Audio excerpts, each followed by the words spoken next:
episode.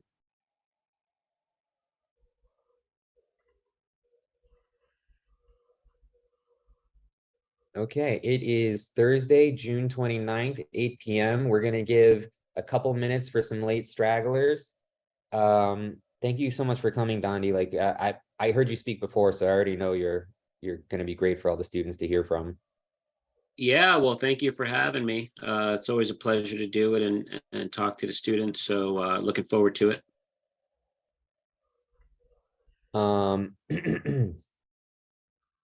How did your shoot in Vegas go? It went well. It went well. I had probably had the worst travel day of one of the worst travel days of my career, probably on the way back. It was terrible, terrible. But the shoot went well. It was successful. Been doing the show for 10 years now. For Hewlett Packard, go to Vegas every year. Went smoothly. I was doing the Steadicam for the show. I work with this director, probably 12 years now. And I kind of have her, built a relationship. I do quite a few shows with them. We'll do another show in San Francisco in August for Google. Oh, so cool. We'll travel out there and each time is like 9 to 12 days, somewhere in there. And do you travel with your gear, or do you rent it when you land? Yeah. Nope. Most of the time I travel with my gear. Since I own the gear, I try to use my own whenever possible, and 99% of the time. Now there's certain times where it might be easier to rent a lighting kit or something locally because of the weight or something like that, and you might rent some things locally, and also to help the client on budget as well, but most of the time, we'll take our own gear. So thank you, Bob. So I think we can just get started because we're recording late. If anyone does come in late, they can always watch the beginning of the recording. So yeah. Do you want to introduce yourself first? Like just tell a little bit about yourself, and then I'll give you some questions. Yeah, sure. So my name is Dondi Sanchez. I am a Full Sail grad, graduated in 1992, a very long time ago. And work in the industry all over the country. I did end up staying here in Central Florida since I graduated. I did plan on going back. Oh no. Is it just me? He froze for me. I think it's just him. Yeah, I think it is too.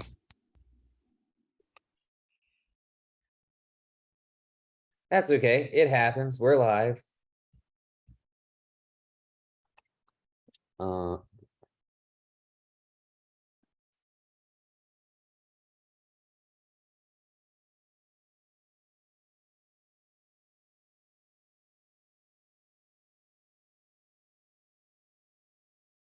There, you're back. But you're muted again. That was weird. But anyway, so I opened up my company in 2005. And we are a multimedia production company, and we specialize in all aspects of video production, along with aerials and drone and 360 video and live web streaming. That's really cool. Yeah. And what inspired you to pursue your career? Like what made you even start this? Because I know it's been a long journey for you. Yeah, no, yeah, I could definitely tell you that. So I started off, what made me pursue my career was in high school. I took a video production course as a fluke, only because it was 2 credits, and I was like, all right, 2 credits, I'm going to do it. I was going to major in marketing and go that route because I really liked marketing at the time, and I was like, this is what I want to do. And then when I took video production or TV production, it was awesome. It was awesome, and I was like, okay, this is what I want to do. So I just went that route. I had originally my, when junior, senior year, you go and you visit colleges and things like that. So I had found Full Sail back then. They used to tour in high schools all over the country. And they never went to mine, but I knew that they were doing it. And I showed my parents, and They looked at it and everything, and of course, we looked at the price, and it was like, okay, so we'll keep looking. So we ended up going. I actually had a full ride to Art Institute of Fort Lauderdale. That's And I pretty had cool. already went to places in Boston and Connecticut and some other places I can't really remember right now. So we went to Florida, check out Art Institute of Fort Lauderdale. We were staying in Orlando because we had family in Orlando, and we drove down there. And when we went there, they had the same equipment as my high school did. And I'm like, okay. So my mom's like, you know what? Let's just go look at Full Sail. So we went and looked at Full Sail. And when you walk in, what happens? Your mouth just drops, and you're like, oh, look at all this stuff, right? And she's like, we'll make it work. We'll figure something out. And that's how I ended up at Full Sail. That sounds like an awesome mom. Yeah, I mean, my parents did definitely sacrifice a lot. It's not like we came from a lot of money and stuff like that. You know what I mean? So what happened was they ended up taking half the loan. I ended up taking half the loan and things like that. So it was good. And then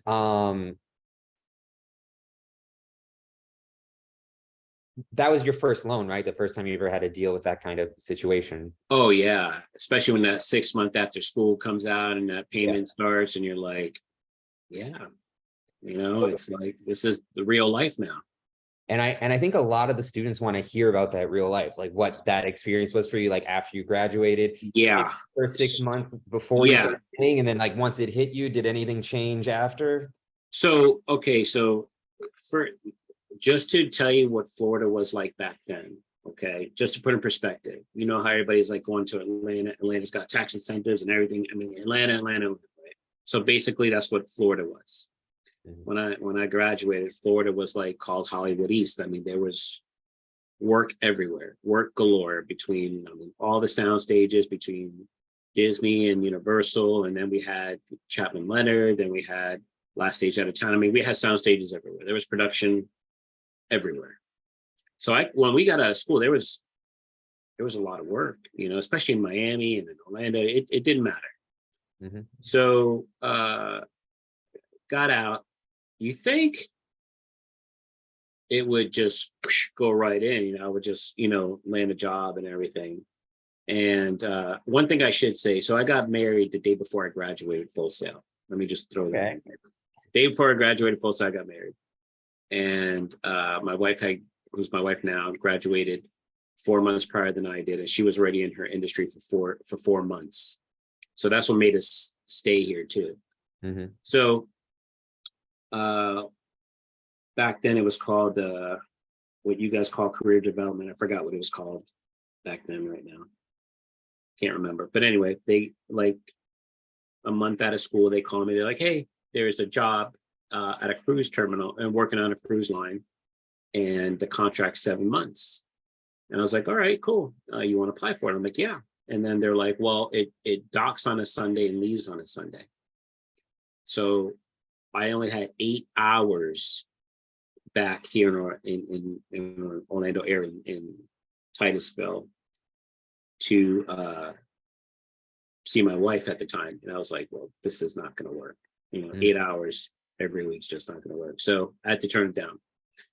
And my first year out of school, don't take this negatively, but it was terrible. Terrible. I made a total of $6,000 the first year out of school. I worked for free a lot. And I worked on great stuff, but it was all for free because I was hustling, getting my name out there. I was going to these, certain meetings here and there. I mean, I was doing everything I could. Mm-hmm. And then, believe it or not, so I know these are mostly online people that'll be listening to this, right? Who will be watching this. The students we're talking online students has access to it, but this is for the online program. So Rob Hayes, who's the director, right, for video production, right? We were in class together, right? Yeah. And he was working for Channel 63, Univision Orlando, right? And I was trying to freelance here and there, here and there. I just needed something more consistent, right? I needed something more consistent with paychecks, being married, having a little one and everything. Yeah. And I didn't mention that. And I had a child as well. A lot of our And students yeah, have yeah. So their whole lives going on. it's not just like myself and living off peanut butter and jelly and ramen noodles, I mean, you could easily do that. But so he was working there and he was going to move up into Channel 6, which is the local CBS affiliate here, right? So when he said, hey, do you mind, you interested in taking over my position at Univision? I'm like, sure. And they made like $5.25 an hour. That's a lie. $5.75 an hour. Okay, $5.75. And I think minimum wage was like $4.25 was minimum wage. And I was in charge of traffic and master control. But at the same time, okay, I started working there for 1 year since the time I got out of school. I was bugging people every week at Nickelodeon Studios. I would literally watch shows and wait for the credits. And when the credits scroll, I'd find out who the production manager was for that show. Mm-hmm. And because Nickelodeon was based in Orlando, I would call Orlando and I would call the studios and they'd be like, hey, and since I had a name, it was like I knew somebody. I'd be like, hey, so can I call so-and-so? And I would get through them. Then once I got through them, I give them a spiel. And of course I got okay, I'll keep your, I got your information. I'll keep your number, blah, blah, blah. And, we'll call you when something breaks. So that went on for a long, literally like every week I would call, every couple of weeks. But if they told me to call on Wednesday at 3 p.m., I was calling them at Wednesday at 3 p.m. It got to the point where as soon as they heard my voice, they knew who it was. That's exact. I mean, I was basically just taunting these people. I was literally like harassing them. And what happened was there was a producer who did a show called Gullah Gullah Island at Nickelodeon. And she wanted an ethnic crew. And at the time, Nickelodeon really didn't have many people. They had like maybe 3 ethnic people in the whole building. And so they called me up and they're like, hey, are you interested in being a runner? I'm like, okay. I mean, I really didn't know what runner was, but I was like, sure. And this is while you were doing the news job at the same time? So while I was doing, I had just started working at Univision maybe a month and a half. I can't really remember, but it was fairly new. So my call time it was just to do the pilot for Gullah Gullah Island, not even the show, just the pilot shot for like, I think 2 weeks. I can't really remember. So I would literally start my job at Nickelodeon at 5 a.m. I had to get all the craft service, all the food and stuff, all the snacks and stuff for the crew, coffee and everything, and work until like, let's say about 7 o'clock, right? Maybe 5, 6 o'clock, somewhere in there. And then I would run to my Univision job, work till 11, and then do the same thing, 5 o'clock, go to work. So I did that for like 2 weeks. But I just made sure that if I got my foot in the door at Nickelodeon, I needed to make an impression on these people. Not to mention when I first got the job, I literally went around to everybody I was harassing and was like, hey, just want to apologize for harassing you for the past year, but want to put a face with the name, blah, blah, blah. And then once I got into Nickelodeon, I was in. That's awesome. Yeah, I was in, and it was just like, hey, I got a show coming up, or hey, blah, blah, blah. So that year, it just started getting better and better and better. And then finally what happened was I found somebody to replace me at Univision because I was starting to get consistent work at Nickelodeon. Mm-hmm. So, and the point of that whole thing is like, don't give up. Because a lot of people won't last a year. Let's just say that. They'll be like, you know what, I'm just going to do something else or do it more as a hobby or whatever. You know what I mean? Yeah, I hope a lot of students are listening or will listen when they see the recording, because all of that is very important. You're not the only person who's told me that they just kept calling the companies they love. They kept trying to network, trying to do that. and really push yourself and do whatever it took to get your foot in the door. And then once your foot is in the door, make the best possible impression you can. Do you want to talk at all about like what you did to make sure, like once you were there, to make sure that they never wanted you to leave? Yeah. So remember, it's like the other thing is it's almost like some people won't even probably take it because they'll consider it as a downgrade. So remember, here I am working as a technical position at Univision, right? Mhm. And then I'm coming in as the lowest person on the totem pole in craft service, right? Yeah. But it's like you do what you got to do to get in the door, and it doesn't matter if you don't like the job or not. Just do it with a smile and do it to your best of your ability, right? It's all about attitude and how you're going to perceive the job. So I was just like, I would get up and, make sure everything was, because you're always one of the first people there, especially for craft service. Make sure the presentation is nice, because the food is always in the presentation with the food at the table, right? It's not just throwing it out there. So I would just make sure like everything was legit and laid out. I would talk to people like, is there anything you want specifically?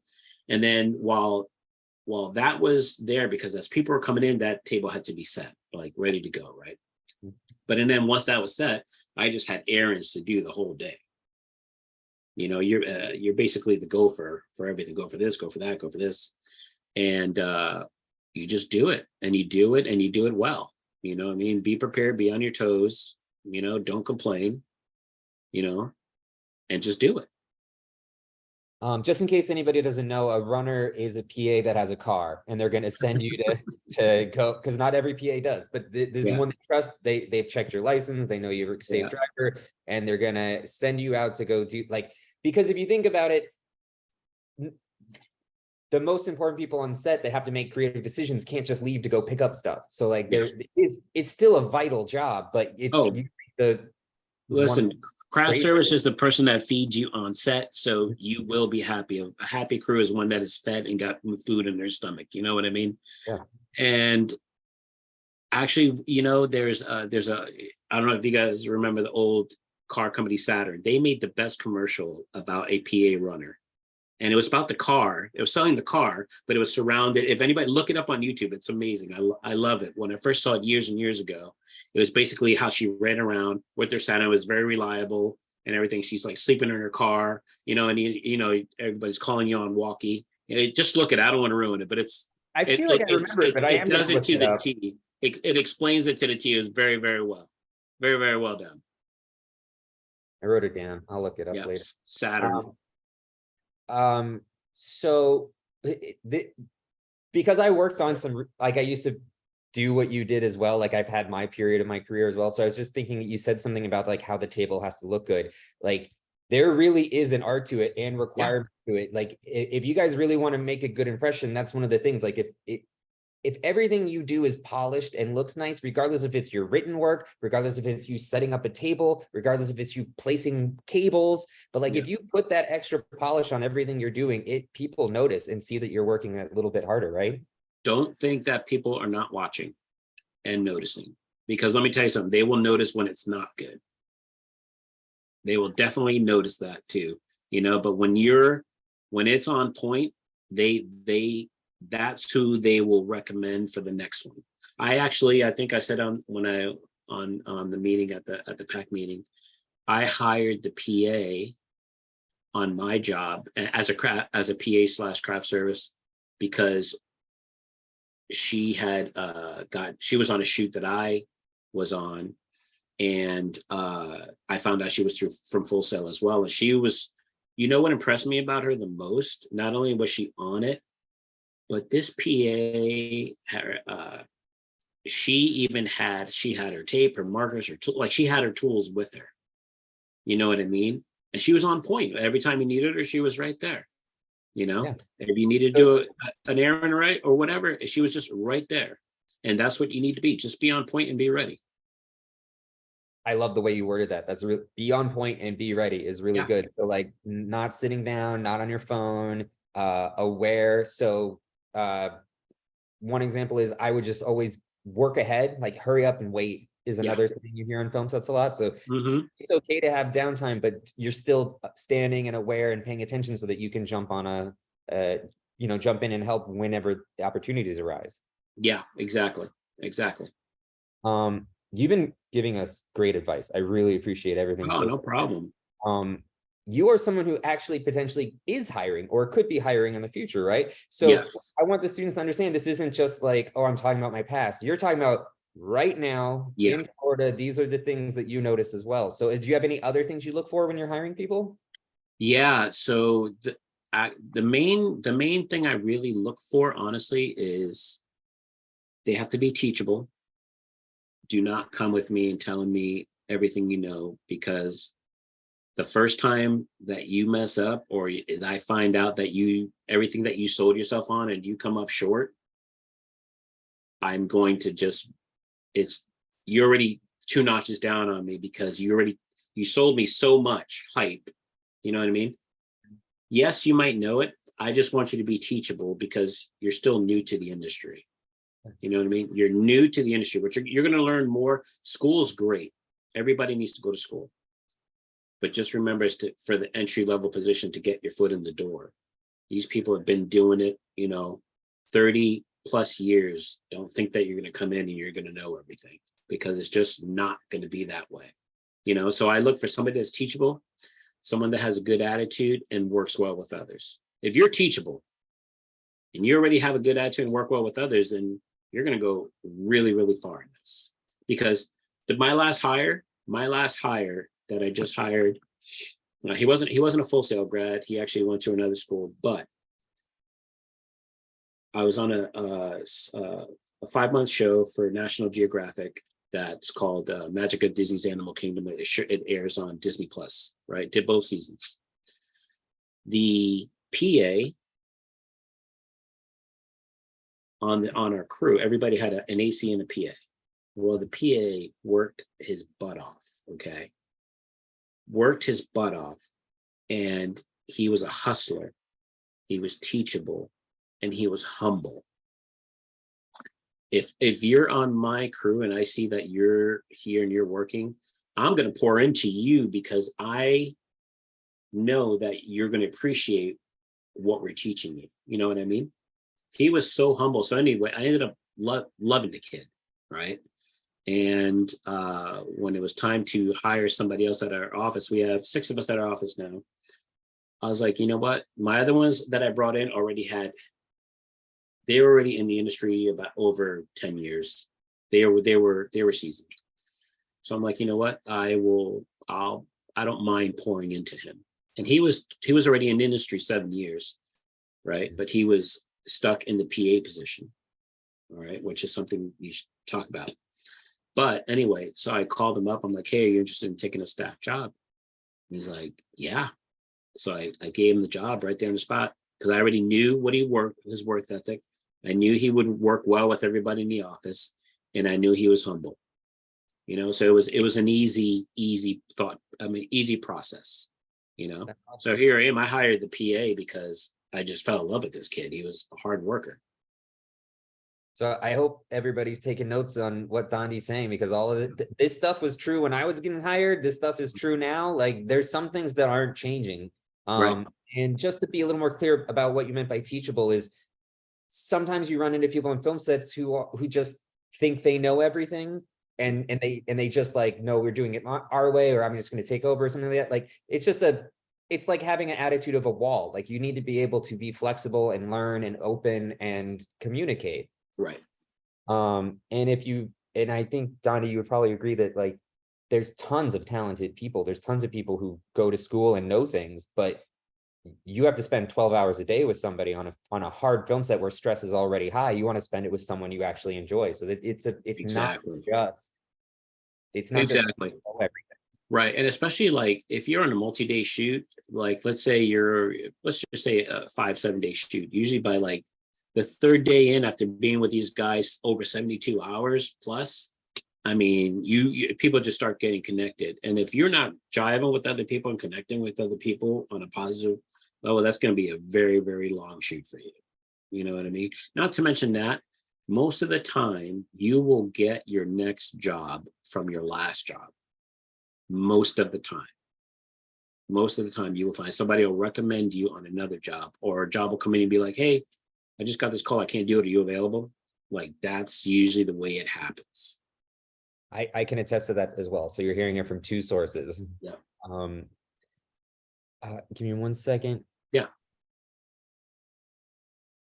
Did you ever have to take a non-film related job? Like, we're still talking about like your first year. Did you ever have to like, Oh, yeah. what other kind of things did you have to do? Just Oh as a man, kind of okay. prep the So students?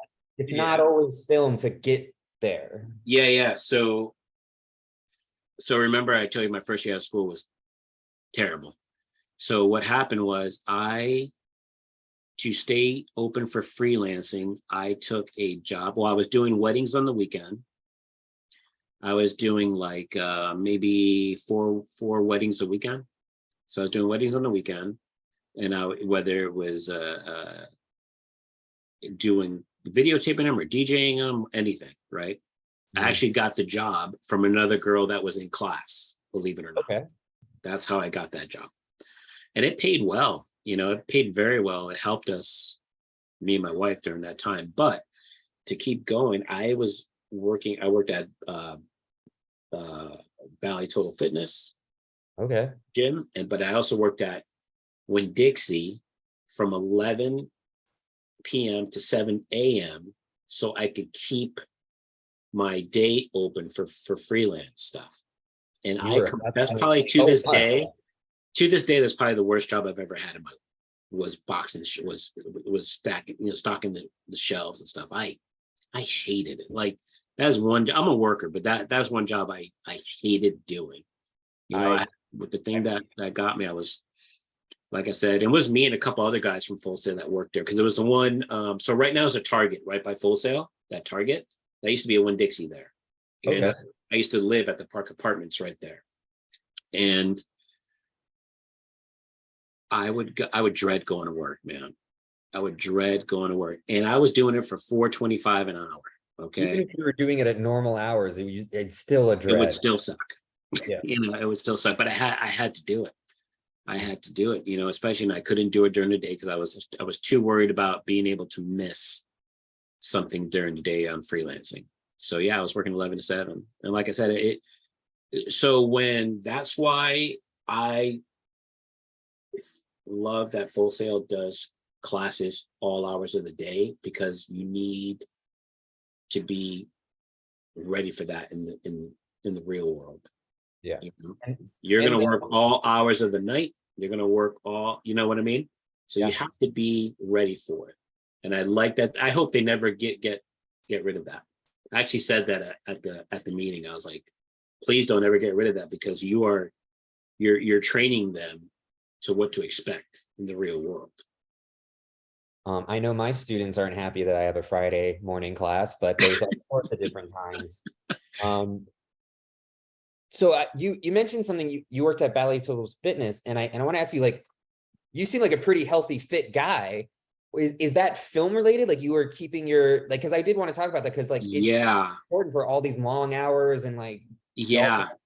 I not only that, I turned 50 this year, and I've been doing Steadicam since 2001, right? But I personally think that we should all take care of ourselves. It'll help your longevity, especially, let's say you're a grip, let's say you're a camera operator, let's say, you're carrying stuff all day long. And this is your career you're talking about. How long do you want to do this for? You know what I mean? So you got to take care of yourself. Not only that, it helps with stress, alleviate stress, and going to the gym to alleviate, you need that a lot. And I've done it since I was in high school, just for playing sports and everything, but I do it now most of the time because of my age, especially. I never stopped. I might have had lulls and stuff, but I think everybody should, whether it's bicycling, I don't care what you do, aerobic, do something. Just do something because you need to do it. I would say that, at least from my experience, my camera work got better when I started working out. Like, that's good. Camera steadier, I could hold it for longer. My stamina goes up. Like, there's a lot of ways that it can help you. Absolutely. Do you want to tell us about maybe like your first really big job, like whatever, like really felt like, all right, I'm there, I made it, Yeah, for me, there's a couple. I mean, back then, Nickelodeon was the network to work on. It was blowing Disney away, and it was the #1 kid network in the country. And it was just so far ahead of its time too, with the content it was doing. It was just way ahead of its time. But I would probably say 1994, I did the grand opening of Atlantis Resort. Okay. And I was actually the only AC out there. And then I got bumped up to do some camera work and stuff because the grand opening, I want to show you. So we're talking everywhere from Michael Jackson, Julia Roberts, Denzel Washington, Quincy Jones. I mean, every A-list actor was there. Everybody from Baywatch, you name it, they were there at this event. And I remember I'm shooting, I'm walking through this awesome resort that just opened up. And like all these people are just walking by me like nothing, and I'm like, I was actually in awe. I was like, wow, that's probably one of the first times I ever was like, yep, all right, this is probably, I made it here, you know what I mean? That's awesome. And I had already met a lot of famous actors and actresses and singers and stuff by them, but that was pretty cool. To this day, I still talk about it. That sounds fun. Yeah. Since we're talking about your successes, do you want to talk about the journey to like where you actually started your own company and then maybe Yeah. tell us exactly what your company does? Like maybe share, that would be good for the audience. Yeah. So I started my company in 2005, and the reason I did was because I had already been freelancing for so long, and I felt like I had helped so many other companies build their brand and stuff, and I was ready to do it for myself at that point. And I had sat down and talked to my wife, and I was like, hey, I would like to do this. My wife is just like, let's do it. She's always backed me up. I mean, always. With anything in my career, I mean, she's never, ever, ever. If anything, she's cheerleader for me to go and do it. So I mean, that's the third really supportive person you've met. So maybe that might be part of advice too, like keeping people close. Oh, yeah. I mean, especially that, one thing I got to say is that this industry is super hard on relationships, super hard. And they'll find that out as they're out there. They'll find that it's super hard. And having that support at home is everything. Because I actually got off. I was on the road when reality shows took off and everything was reality, because it was a writer strike back then too. And I mean, once Survivor happened, I mean, it was just reality. And I was on the road a lot, and I had 2 little ones at home and a teenager, and I had to get off the road. It was too much. It was too much for my wife, and I was like, and I was not only that, but I was missing out on family time too. So that was another reason why I actually I wanted to start my own business here too, my own company as well. So after I told her, we opened it up, and I actually read a lot of like financial books as well. And you'd recommend students? Everybody should read financial books. Everybody. Okay.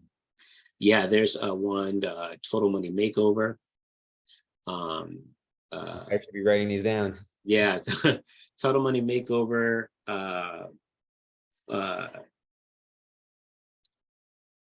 There's one by Financial Peace Ministries. I'm trying to think. It was basically, that's what helped me get out of debt. Total Money Makers by Dave Ramsey, and Millionaire Maker. Another student, when we met that day, he came up to me and he was like, "What's the author?" I looked it up, but just look up Millionaire Maker. Okay. And that one is very good because it teaches you how to make money within 45 days. when you open up your business, like have money coming in. And as a student, right?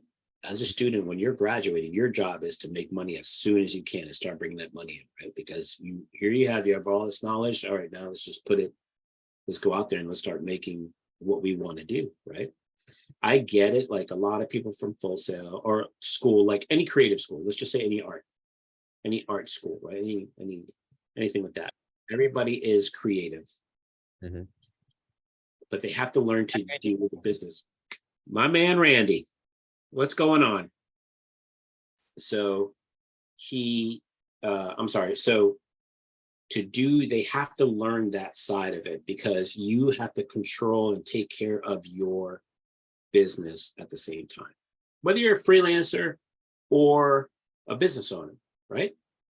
You have to learn to do that. So do me a favor. If finances isn't your thing, just take a beginner course on it.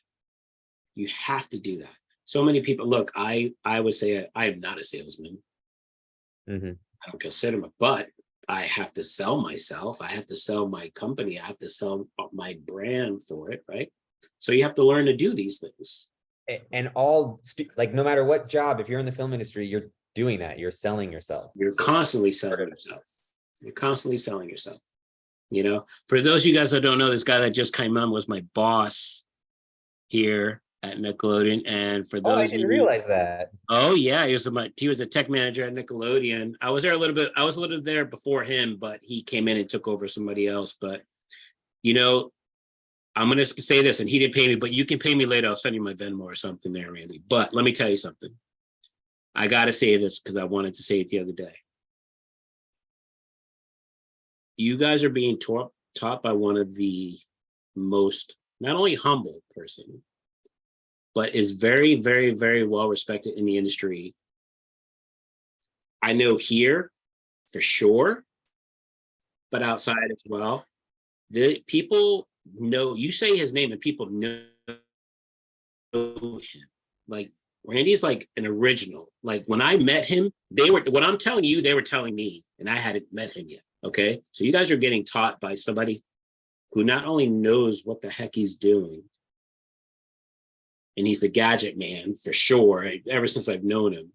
But you guys are very, very blessed to have this man as a teacher there, because not only you could tell he loves what he does, but at the same time, this guy is very informative and gives you guys what you need to know. He still works out in the industry.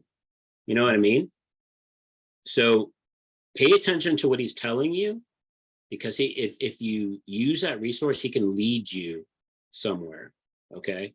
He's very, very well connected, this guy. I just everybody knows him. And so when I first started being a teacher, Randy's one of the two teachers they had, like, here's how you be a teacher. So Randy taught me to teach while I was learning. And so I think he's fantastic. And so here's my advice for students. If you haven't had Randy yet, be ready for a class that is the most thorough class you're going to have up to that point. And I'm sure it's thorough. I have never taken it, but just knowing him, I'm pretty sure it's thorough. Well, when I first started, it was 3 classes combined into one, but now it's just very streamlined and works really well. But it's still a lot of content, a lot of things to go over. You're learning composition while also learning how to use this new camera for the very first time. So just be ready for that.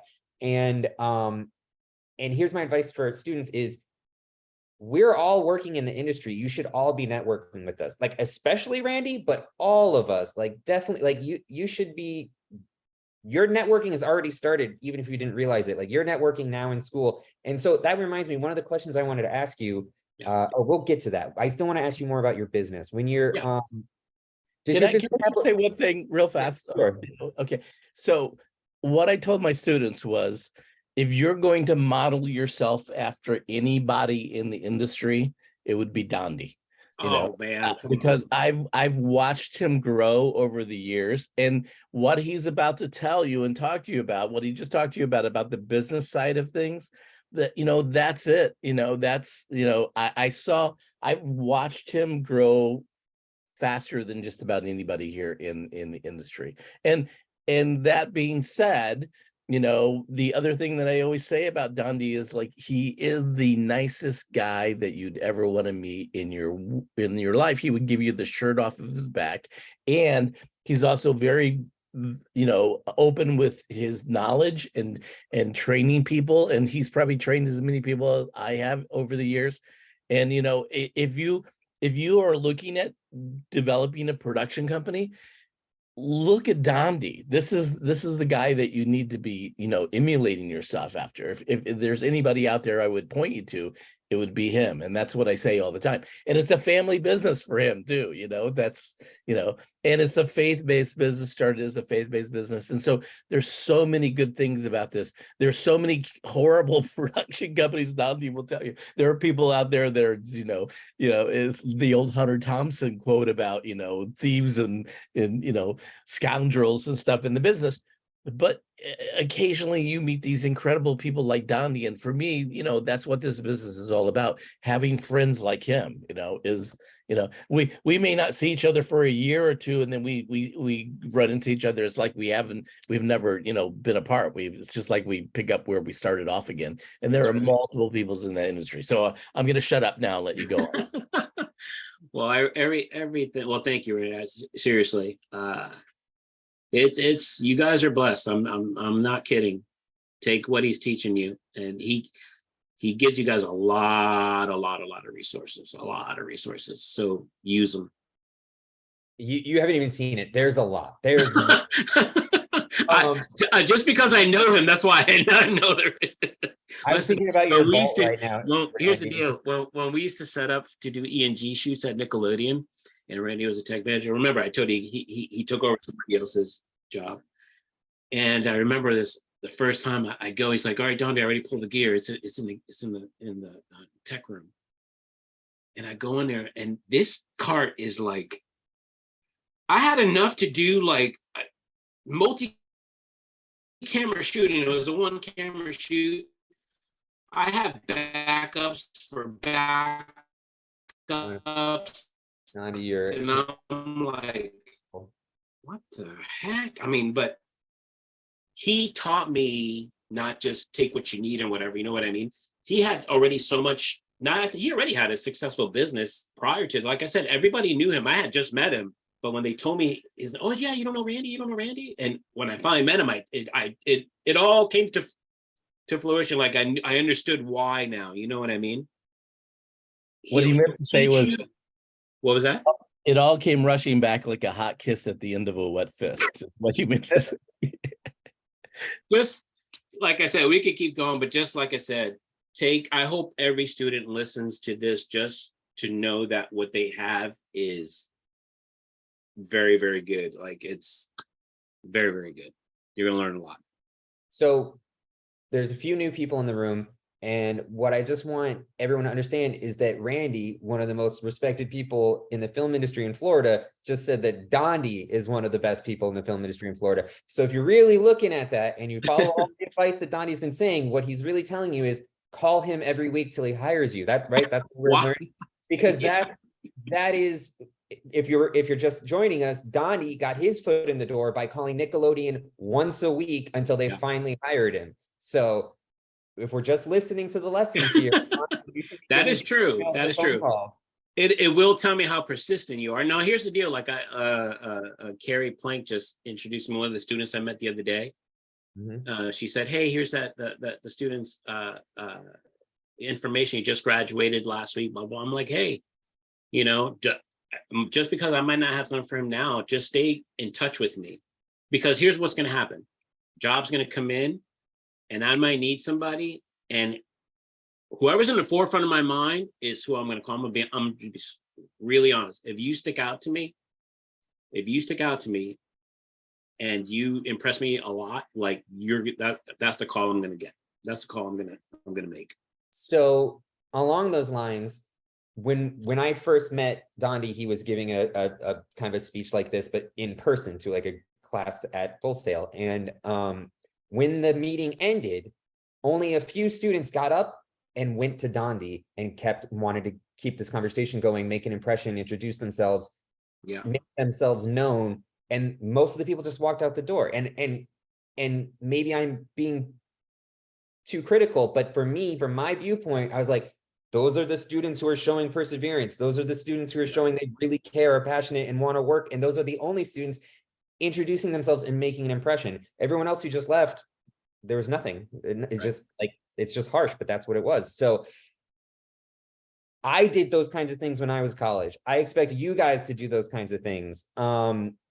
So Dondi, is there an email or anything like it? Maybe it's just not, I'm not saying your personal email, but is there like Yeah. If they go to our company website, immanuelproductiongroup.com, which is Immanuel with an I, not an E, IMMANUEL productiongroup.com. Right there, just click on contact us and fill out the information. It'll come to me. And then just say, hey, heard you on the Full Sail Zoom call, blah, blah, blah. Just give me a little bit of where it's at, where you heard me from and stuff. So then I know. But you said a word that is very important in this whole industry, and it is perseverance. Because if you don't have it, you're not going to make it. Mm-hmm. And I'll tell you why. Because you need to keep going. Because in the beginning, it's not easy. Like I said, that first year was terrible. And if I would have just gave up, I wouldn't be where I am today. You know what I mean? It takes perseverance to get what you want. If it was easy, everybody would do it. Right? If it was easy, everybody would do it. There is this illusion with people going viral that, oh, I'm just going to go make something great and I'll just it's a whole other world now too. I mean, the outlets that everybody has to be a content maker, an influencer. I mean, that's what they want to do instead of being other things. They're like, hey, I just want to be an influencer. What my grandson tells me that is like, I just want to be a YouTuber. It's they have so many more things that they can do now. Listen, back in the day, it was just like when you got a call for a job, you didn't have to ask 20 million questions. What type of camera do you want? What's the format? What's this? You just had one camera. They knew what it was, and you were just going to go with that. You had the one basic audio package, and that was it. Now they have so many different things that you have to ask for. So you have to be ready for, and outlets. And the positive thing is your stuff, the content that you make can be seen everywhere. 20 years ago, it wasn't like that. Yeah. You know what I mean? So they have the sky's the limit for them, depending on what they want to do. It's just a matter of being persistent and doing it. Now, the other thing is doing it for, like, I'd hired another Full Sail guy right before COVID. And he was a star. I thought he was a star student because I saw his stuff. One of the teachers at Full Sail brought his name to my attention. So I started watching him. He didn't even know I was watching him. And I brought him in and was teaching him some stuff. And I sat down with him, and because I'm going to tell you what the downfall was. He comes to me, he's like, I just want to direct. Okay. I'm not saying that you're not going to be a director, but you're not going to come out of school and be a director unless it's your own project and your own thing. So when I said, hey, do you know this, or do you know that, or do you know this? Because he was selling himself as that, right? But when I would give him those things, he's like, oh, I would, so-and-so would do that for me, or this and that. I just want to direct. And I'm like, so I literally had to sit down with him and tell him, and it's funny because maybe like a month and a half ago, we still keep in touch. No hard feelings, we still keep in touch. But now that he's been in the industry a while, he realized, wow, I do have to learn all these things. I do have to keep my options open, not just come out and direct. Now, he does do his own projects, and he does a great job where he directs and everything. But those projects are not bringing in money either. Yeah. You still have to work. And then it's good to have your little own art project sometimes, but you got to do things to make money to live off of. And would you say that really great directors know all the other positions anyways? Like they know what the departments are supposed to do, like they at least have some. Yeah, so I tell you what, I work with a lot of different directors, and I take them down to two categories. Very simple. Okay. You have your director that comes from the acting background, that knows how to work with the actor, that can get the emotions and how they want them to be in front of the screen. They can relate to that. But and then you have the technical director that knows how to work. He knows his vision. He knows what he wants. You know what I mean? The actor, the one that knows how to deal with actors, doesn't really have that. Depends on the DP and the gaffer. It depends on his team, but he knows how to get the emotion across. You know, the thing is to find the balance between the two. You know what I mean? I think the director, like, there's other great directors that come from a camera background only because they could see everything. Some come from editing because they know how to put it together. You know what I mean? When they're out there filming, they know, okay, well, post, I know I can do this, this, and that. So there's the technical ones are, I would say that's what I would be like, you know, and I'm still learning how to work with because I work with so many different actors and actresses and stuff like that, and host. And then you have the different levels of host, and then you have attitude and all this. A lot goes with it. But knowing those two types of different directors is good, but it also shows it. They know how to deal with things on set. You know what I mean? A lot of directors. I have a director that I DP commercials for Sprouts Academy and Jockey Clothing. Okay. That director comes with the creativity, but he depends on everything. He depends on me for the whole look of everything. So, but we sit down and we have meetings upon meetings, going over decks and working with storyboards and working with visual effects artists and all that to make it work. Can I ask you, as a DP, do you like working with directors like that? Because that gives you more freedom and more I love it. I love it when we get to collaborate, because this whole thing is collaboration, right? Everything's like, we did a whole series of commercials that dealt with so much visual effects, which I had never done. And to me, that was awesome, because I'm learning a lot while I'm doing my trade, but I'm still learning everything. You know what I mean? So you want to talk about that at all too? Like that you are still constantly learning? Oh, listen, if you've arrived, do something else. I'll be honest with you. If you think you've arrived, do something else, because you're gonna get bored. Seriously, it just do it. Do something else, because I don't think anybody arrives. This, especially in today's age with everything changing like water. I mean, look at AI now. You know what I mean? I'm like constantly learning new AI stuff just because that's it. This is the future. You better embrace it. It ain't going anywhere. It's only gonna get better. You know what I mean? So, and not only that, but being a business owner, if you don't keep up with trends, you will get left behind. That's important. That's just it. You know, and that's honestly, I like hiring younger people than me just because of that. I'm gonna be honest with you. The last kid I told you I hired, wow, just computer stuff alone is just like, I'm like, he'll see me struggling. He's like, here, you want me to help you with that? And I know what he's saying, hero, man, just give me that. Let me do it for you. You know, and they just get it, man. They just get it. So you have to be evolving all the time, because you will get left behind. You will get left behind. As simple as these, you guys send out FX6s, right? Yeah. Okay. Menus upon menus upon menus just to find something is like, you know, before, old cameras were just buttons. You're just like, okay, you just click that button right there and that's what you got. This good guy. Now, and then Sony and Panasonic and Canon, they all have to make different menu options and engineering menus.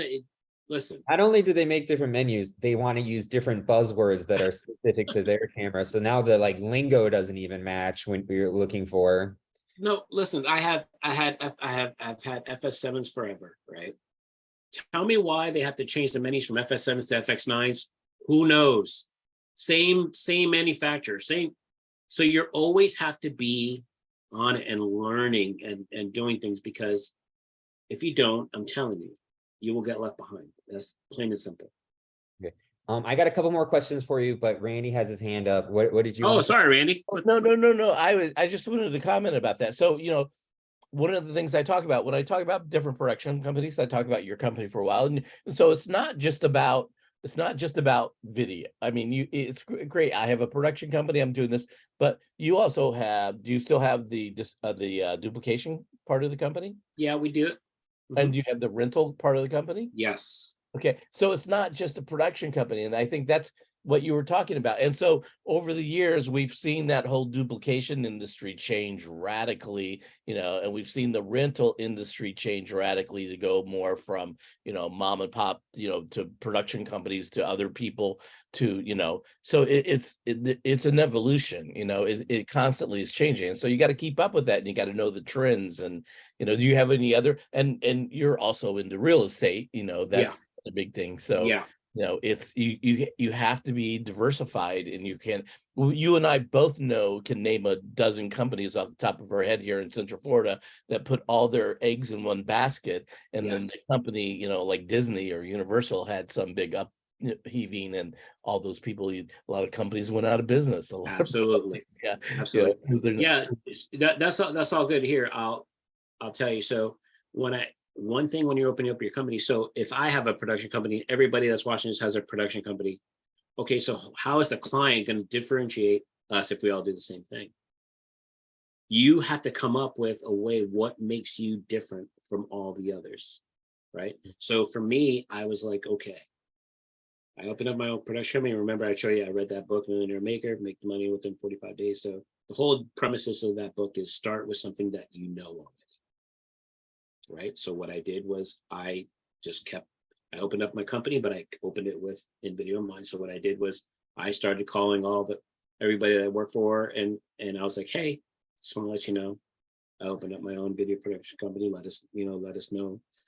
Let me know if I can help you. But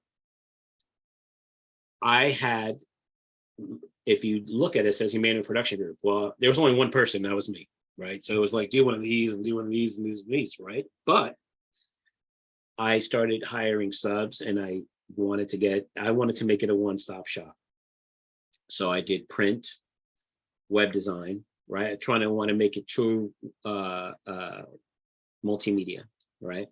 Because what I had noticed was, like, when we're doing jobs, it was like, oh, well, we need this video, but we need to make it in this format and everything to upload it on our website. And then we also want marketing material, so we need this in this format and stuff. So I'm like, you know what, we're over here, these poor clients are working with all these different vendors. Let's just bring it all in one house, one person. So that was my deal to make, that was what made me different from everybody else. That's the way I feel. Right. Okay. So we went with that for a while, for like, I don't know, 7 years, maybe 7, 8 years. And the reason I had stopped doing web design, it was just too cutthroat. And the amount I of know work, that. the amount of work you do for a website, for the money, for me, I was just like, this is not worth it. And then print kind of died off with social media, right? Because who really needs it anymore, right?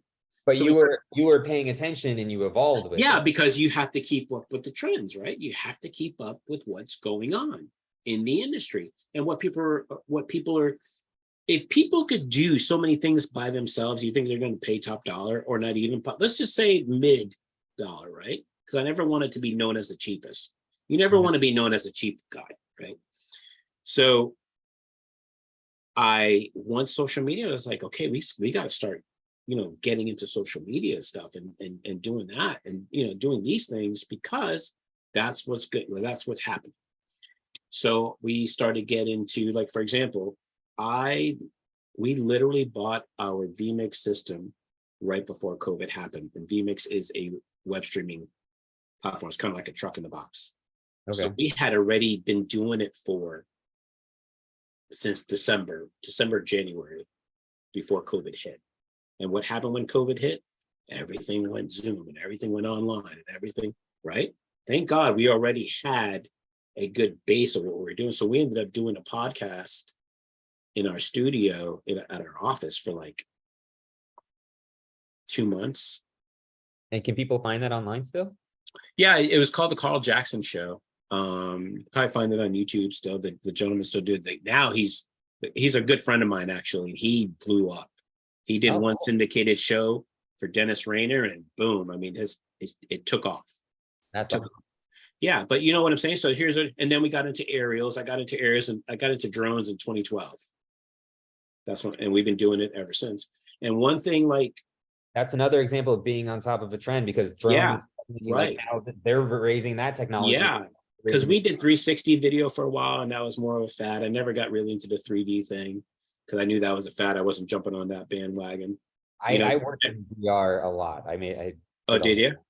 And it's like VR is cool, but if I can't do it for hours upon hours, you think everybody in America or everybody in this world is going to be? So I was like, forget it, because there's people that spent, so much money on some of these cameras and they're just sitting there collecting dust. You know what I mean? So one thing I learned is, like, if you buy something, always have to keep out what's the shelf life, meaning how long is it going to be in the market, and what am I going to do with it after?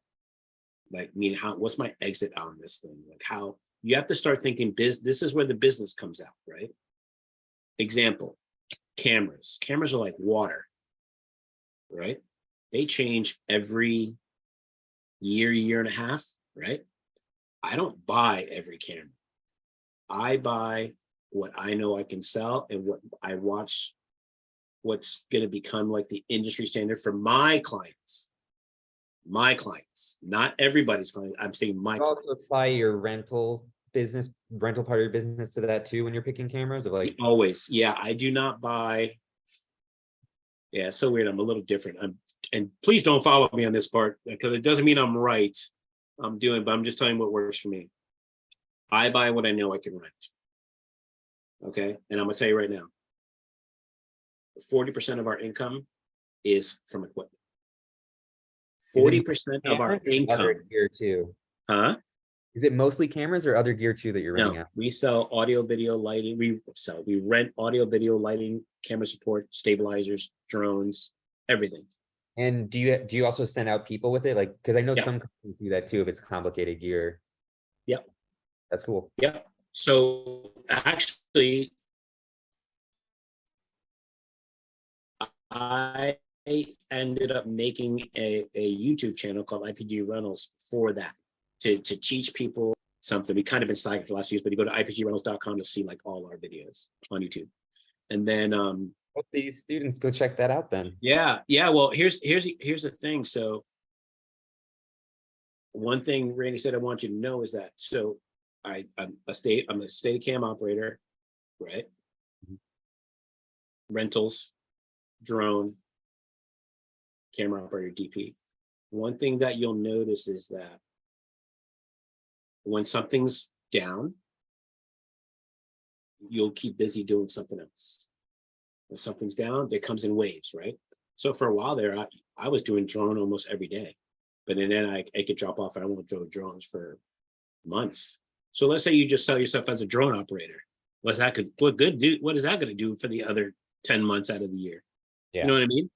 Diverse yourself in many things on what you can do and how you could make money. Yeah. Okay. For sure. Our rental business, like I said, we use it on our jobs, but we also rent it out. So Dondi, we just hit the hour mark. So I just Wow, that went quick. still have a few, like, you're doing amazing and I'm loving it. So if you don't mind staying a little Let's bit do it. Let's keep I going. want to ask a couple more questions and then open it up if any of Yeah. those ask you stuff. So we talk about all this positive stuff. Is there any time that you want to tell us a story about a time you failed and how if you overcame it or how you solved it? And it could be little or big or just, whatever you feel like sharing. All right, listen, I'm gonna tell you right now, if you don't fail, you're not gonna learn. I'm gonna tell you that right now. It'll knock you down, but take it as a learning. Now, if you do it twice, now that's a different story. If you're gonna fail twice. But one of my first commercials at a school. No, yeah, at a school. I think it was for the people that I interned with, right? There's a company called the Jacobson brothers, Mitch and Roger Jacobson. Randy knows them. And I was interning with them, and during my intern, they landed this big commercial spot for this protein powder. And they're like, okay, we're gonna have you be the video assist guy. Okay, right? Me and Signal Flow were like this. Okay, we did not. Me and Signal Flow were not good, right? Want to tell them what And Signal Flow you is? need to know Signal Flow. Huh? What Signal Flow? Yeah, you want to tell them what Oh that is? yeah, so Signal Flow is just basically, learning on paper or whatever in your mind, learning. So if something goes wrong, you go to your Signal Flow to know where the problem is. It's how to troubleshoot something, right? And video is either like audio and Signal Flow is forget it. You have to check 20 million things just to figure something out. Well, so here I am, and this came out. There was I forgot the name of this magazine that used to be in Florida. Because remember, back then, Florida was booming. Marquee. Yes. Mark. I have the picture in my office, okay? So I'm here in the video assist, and the whole crew is waiting on me. I mean, seriously waiting on me, because to get the video tap all up and running so the director could see the video assist out of the camera. So right back then it was black and white only. I think we were shooting 16 millimeter, can't really remember. And we're shooting. Mike Murray's the AD. Mitch is the director here, right? And I felt so bad, right? I mean, I felt this big. It's probably one of the worst days ever, right? So I think I held up the whole thing by like an hour behind, right? And I had cables everywhere. I had people helping me. It was a nightmare, right? I just wanted to crawl under a rock. Yeah. Was it a See video? that face you're making? That's basically it. Yeah, well, so just so you know, my first foot in the door job, how I got in industry was as a video assist. So I'm like, Okay. I'm like, I know everything that go wrong. What was it? Like, No, and I could not get a signal to this. All these different monitors had to go all over the place, right? Mhm. And if I knew Signal Flow, it would have been great. So you know what I did? Finally, when we finally got it after being so late, and Mitch and Roger were they were pissed at me. That's the only word I can say. They were just mad. You could see it on their face, right? I went and I labeled every little cable, every little input to here and to there. And I mean, I labeled everything, right? Even on the patch, I had back then there was a store called Radio Shack, and they had a little IO panel they had, and it had it, I labeled it, right? So, because I was like, this will never happen again in the next few days. So I labeled everything, right? So here we are, and my cart is a mess. I mean, cables look like spaghetti. I mean, it was embarrassing, right? That's how you know who the new guy is on set too, or new guy in the industry too. Because if you don't have your stuff nice and neat, I mean, they're easily going to be able to tell you're the new guy, right? So here we are in the middle of this shot, and the still guy goes, "All right, let's take a picture for Marquee Magazine," right? And we're all taking a picture. I'm just like sweating. I mean, this is in the middle of summer. It's like, you know how hot it's been lately? It was like that. And we take the picture, ends up in the cover of the magazine, of Marquee Magazine. And here I am, like, discombobulated. My cart is, the cables are all. made the photo. Yes. Oh no. The cover of the magazine, I have it. If it's in my if it was here, I would show you. It's in my office. It was. I would like to see your facility sometimes. And if No problem. wanna- No problem. But yeah, I it wanna- was, oh God, I'll never forget that day. That was a bad day. That was a very, very bad day. Can I ask? Well, we already said how you solved it, which is great. Finding a solution, and everyone can see you finding that solution. Yeah. But how did you get over it though? Like emotionally, like how did you how long did it take you to feel like you're back in it? Let me tell you something. That's a very good question. Learning how to bounce back. Remember what I told you about support at home? Mhm. My wife could know how I feel and how I am just by, I don't even have to say anything. She'll just say, and she knows what to say, right? But bouncing back, man, this is a very good question that you're bringing up, because everybody needs to learn to do that. Everybody's gonna have a bad day. Mhm. And it's not a day or you doing bad. It's about how long are you gonna stay down there? Meaning, are you gonna stay down there and let yourself be down and give the a pity party on yourself, or get up, brush yourself off, and do better? Yeah. Because the longer you stay down there, you're gonna stay down there. You could that could take a long time down there. You're not even know. And that really comes to the That's person. everything you just said. Thank you. I mean, I didn't mean to cut you off. I'm sorry, but like No. But what I'm saying is like, that's a very good question, because certain people, depending on your character, your characteristic, some people can stay down there a long time. For me, I will say that it stays with me way too long, Yeah, but I never stop pushing forward. So exactly. my balance is, even if it's weighing on me, it does, like, no one knows that I'm still just moving That's forward. good. That's very good. That's very good. I don't know if I can say that. I'm gonna be honest with you. That's very good that no one could know that. It would, man, I'm trying to think.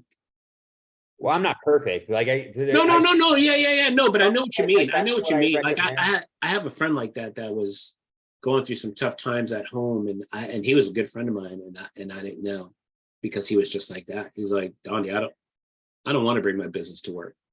You know what I mean? And at work, you would think he's doing great, like everything's fine, and it wasn't. It's Sometimes that's your escape too, especially if yeah, you're on set. yeah. No, that's very good. But I would tell everybody to find somebody that they could have that outlet somehow. I don't know what the outlet is, but whatever works for you, because what works for me might not work for you. You know what I mean? That's a very good question. So I have 2 wrap-up questions for you that I'm going to save till after. So does anybody here have a question for Dondi they want to throw out there? You have to type it in the chat, but Okay. please feel free. Randy, do you have anything else you wanted to chime in for?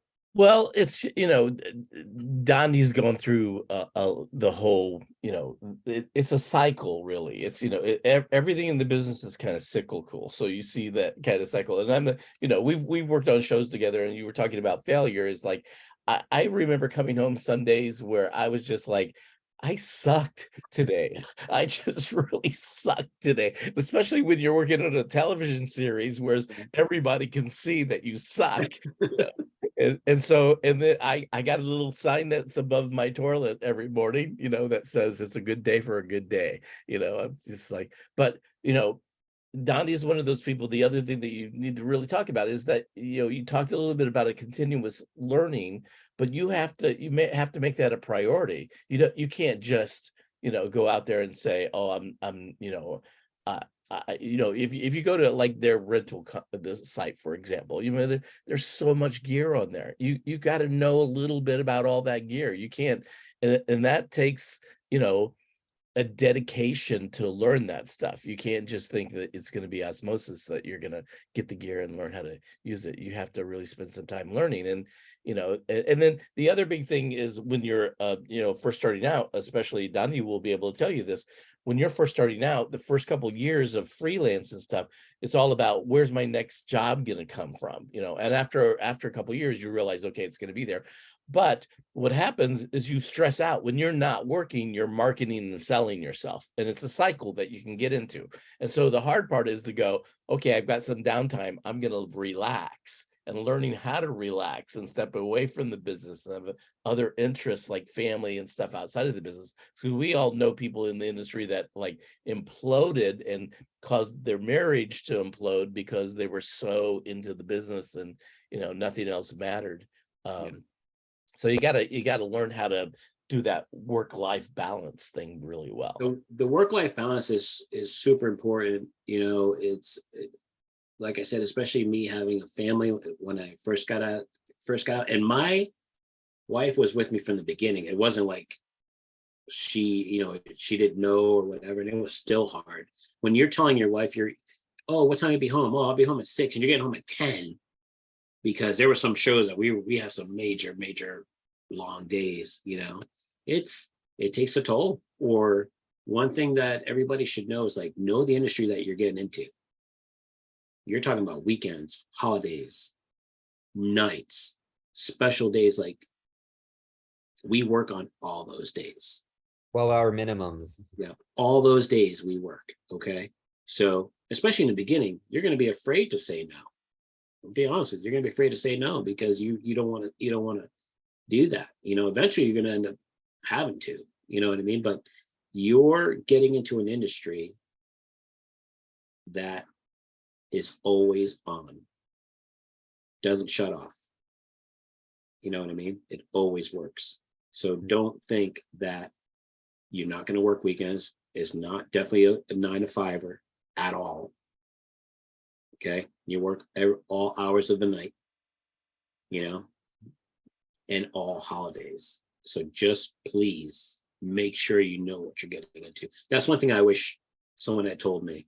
But I just love the industry so much when I first got into it, that I would have probably said I don't care. But honestly, like, that's probably one of the hardest things, is like, you're missing out on family stuff because you have to do this. Because here's the deal: someone calls you for a 7-day job, and one of your family members' birthday that you've been planning for for a month is in the middle of that day.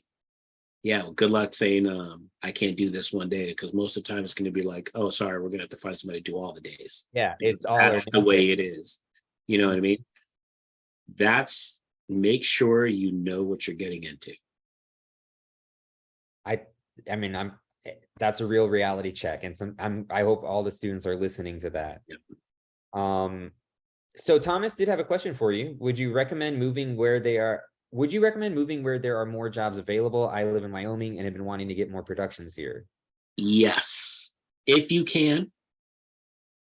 Sure, definitely. I would definitely do that. Where would you recommend? If you got one? If you want to follow the tax incentives, like a lot of people in the film industry do, they just follow the tax incentives. They'll have a base, but a lot of times they're not living where they're based out of, So right now it would be Atlanta, and then you still have LA, but if you go to LA, a lot of people are still, there's true story, just happened this past week. Yeah, actually, currently, I don't know where she graduated from. A young lady had been renting from us, lived in Winter Springs, which is right next to me, right? She's already rented from our website 4 or 5 times throughout the last year and a half, right? She ends up moving to LA 2 weeks ago. She gets a call for a job. Where do you think that job was at?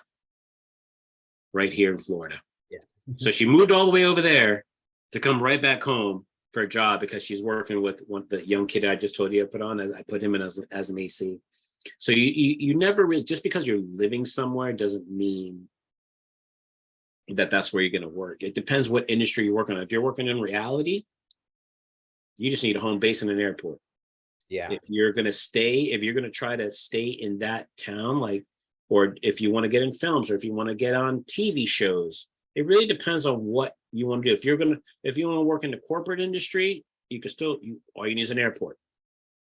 You know what I mean? It just depends on what clique you want to work in. And I would suggest working all of them, because some are high when others are low, some are high. You know what I mean? So just get across the board. Yeah.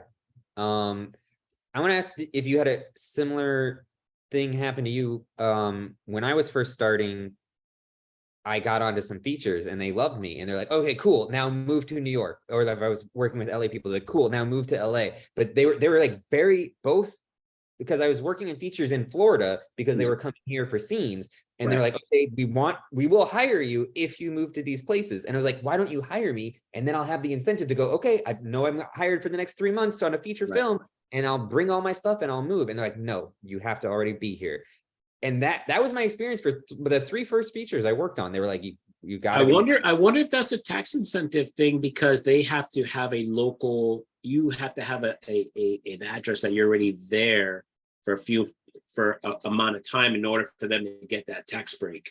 Because I ran into the same thing in Georgia during COVID. the production company was out of UK, but they were saying that they were based out of, they had something how it worked in that they were in Georgia, but they had to get 60% of the crew in Georgia to get the tax break. So maybe it has something to do with that. I'm not really sure, but yeah, you know, me personally, I'm not a West Coast person. I've been there a lot, but I'd rather move up to New York than move back to LA. But that's just me. That's just preference. That, I mean, there are drastically different weathers and situations. So you should and people check them but out. I'm gonna be honest with you, and people, crews are, Yeah. Randy, I'll tell you, like, crews are totally different from New York and LA. Like night Also, and day. at least Night and day. Yeah, and when I was coming up, there was almost like a LA's features and these kinds of commercials, and New York is TV shows and these kinds of commercials. So like there was also even like a different vibe of what they were creating. There's a different vibe of the whole thing. Yeah. Across the board, it's just a different vibe. I would rather just stay on the East Coast. But that, like I said, don't let that change anything. That's just my personality. Okay. You know? And then my final question for you is going to be, do you have final thoughts? Is there anything you want to impart on them to like that you think is just very important that you want to make sure that they, even if it's something you already said that you just want to reiterate, or like what's important for you? Yeah, for, you know, especially just getting out of school, if this is something that you really want to do, I mean, you guys are putting a lot of time into this, and not only time, but funds. And if this is something that you want to do, just stick it out. Stick it out. When it gets hard, stick it out, because something will, at one point, the door is going to open. Just don't give up. Just don't give up. If you don't give up, you will succeed.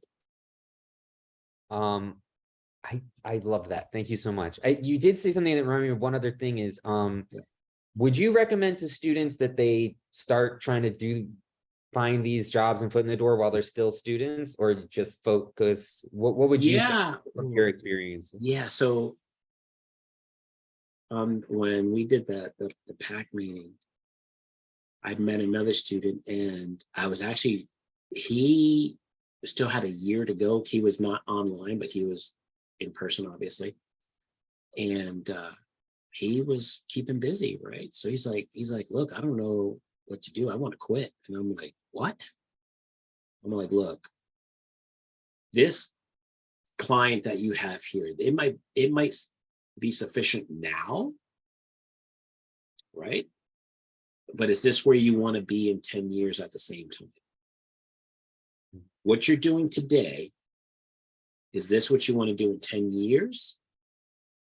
Because you're saying that I'm going to give up school and everything to do this because I'm making money. I get it. I totally get it. But you have to look at the long term. What you learn now is the basics here. I mean, he had just been in school, I think, not even 6 months. I think, how much do you learn in that 6 months? You know, take what you've learned and sacrifice now for later. Don't think about just the now. You got to think 5, 10 years.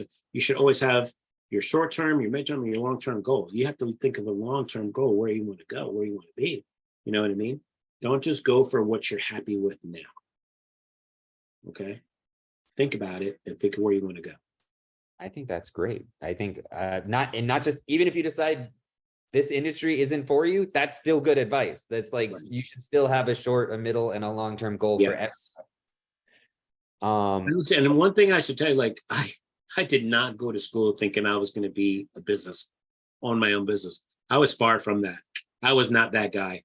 I was the guy in the back, be like, I just want to be a grip. I went to school being an editor. I want to be an editor because I loved it. And then after being there and learning all the other positions, I was like, I ended up wanting to be in production. I wanted to be, believe it or not, a grip because I love being on set. I didn't want to be in a room, all dark room, 12 plus hours a day. Like, that was not fun for me, you know, every now and then, here and there, but I wanted to be in the mix of everything. So you change as you go in through classes and you're learning. You're going to change many times. You know, I have 2 kids right now that are one just finished UCF, wants to be a lawyer, but he changed many times through that, right? And then I have another one too. He's he's working in the medical field. And I tell him the same thing. What you're learning now, you're saying, oh, I'm going to do this. You know, I want to get here. But I said, you're going to learn a lot of different things along the way. Let's just take it all in, then decide. You don't have to decide what you want to do now. You just want to learn what you got to learn to get in the field and then go from there. That's awesome. Well, Dondi, you gave us an hour and a half of your time, which Yeah, I no really, problem. It went really fast. Honestly, Yeah. I like I said, I told you, I love it. So, thanks for having me. Seriously. Thanks so much for doing this. We really appreciate it. I feel like I learned stuff, so I hope all the students did too. Yeah, for sure. Well, like I said, anybody can hit me up if they have any questions. But thank you for your time too. Randy, thanks for showing up, man. It's good seeing you. Good seeing you. Yeah. This will go out in a couple of weeks to everybody at Full Sail, so you'll probably be. Oh, great. Well, like I said, I hope they enjoy it. And we have about 1,600. Is that right, Gio? About 1,600 students in DCBS right now. Yeah, 1640, I think. Yeah. wow. That'll go out to everybody on our DCBS. We are DCBS page, and then it goes on to Full Sail 1, so everybody gets to see it. So Cool. Well, I will tell you this. So I've been part of the pack for a little over a year, right? And it actually inspired me I love talking to the students so much because I see it as feeding into the next generation, right? The next group, because I'm closer to the end. Randy's known me since I was 20 something. I'm 50. Yeah. Okay, so just put that on closer to the end, right? But I love putting it. I love feeding in, right? So I'm actually putting another show together that's going to be it'll be on social platforms, right? But it's going to be about the industry as well. And we're going to have a lot. It's going to be talk show panel discussion, just like this. And we're in pre-pro now for it. So it's going to be called a media hub, and it's going to talk about everything. That sounds amazing. Yeah. So we'll let us know when it's close to coming out. Yes, for sure. I'll let you know when it's coming out and everything, and so you guys can help spread the word to help. It's all about helping them. You know what I mean? You said you're in pre-production now, so maybe if enough students bug you, maybe one of them will get to help you out with it. Yeah, for sure. Like I said, we're totally down for it. But we'll definitely be in touch about it. But yeah, so that really sparked something in me about doing it. So I'm looking forward to it. It's a new interest, new interest that I'm looking forward to doing. I'll say once I started teaching, I just fell in love with it. Like, and I mean, it sounds like you're already a teacher, but if you do it in these more formal settings, I think you're going to like it. Yeah, well, I hope so. We know so many people that we're going to bring on to help, that'll talk about not just me, but just my question. Yeah. Is there any reason Randy's not your first guest? Because he will be. He just doesn't know it yet, but he will be. I love doing that stuff. His name's been on a couple parts of the paper already. He just doesn't know it yet, but he will be. I'm all in, Dondi. Anything. I know. I went to one that he was on. What was that? About 2 months ago, 3 months ago. That panel, and let me tell you something. It was awesome, and there was people that we've all known each other over 30 years, and Randy was one of the guys on the panel. And it was great. We had a great time. People didn't want to leave. And we were there till like after 10 o'clock. I think it started at 6. Wow. You know what I mean? Like, yeah, it was good. It was very good.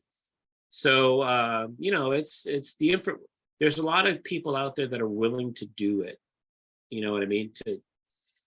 To share what they've learned with others, and that's what it's about. That's what it's awesome. about. Yeah. All right. Did you turn your camera on because you had something you needed to say? Oh, no. I was thinking it was going on the whole time, but apparently not. Oh. No problem. Okay. All right. Well, it was great to get to know you, Dondi. Thank you so much. Yeah, man, no problem. Thank you for the time. Thank you for the opportunity, and wish you guys all the best. All right. All right. See you guys. Everybody know when this is posted on YouTube and where you can find it. Awesome. Thank you. We'll do lunch in near your office there. Yeah, for sure, man. Come on out. You got downtown. it. All right. Talk to you soon. See you later. Bye. Thank Bye, you. everybody. Thank you.